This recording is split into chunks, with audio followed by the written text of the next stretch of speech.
Heather heads to Love Field and flies to Colorado for her camping trip.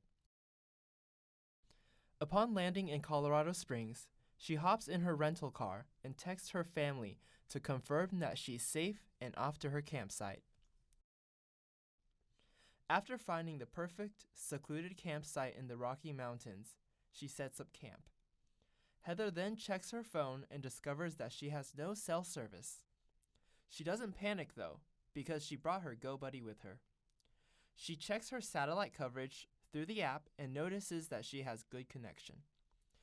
She then opens the messaging center and informs her mom that she has set up her campsite for the trip and is safe. The transmission is sent through her satellite link. Later that day, Heather decides to go on a hike, but notices some bad weather coming in.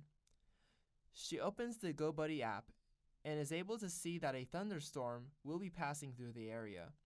Heather decides to stay in her campsite, avoiding the impending storm. After the storm passes, Heather starts a fire and calls her family to let them know that she avoided the storm and will be heading back home tomorrow morning.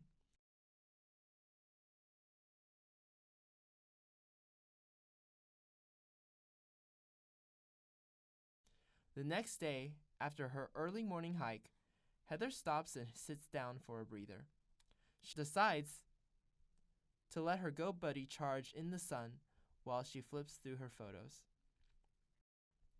While enjoying one last view before heading home, Heather remembers how differently her last trip was. So Heather, tell me what happened last time.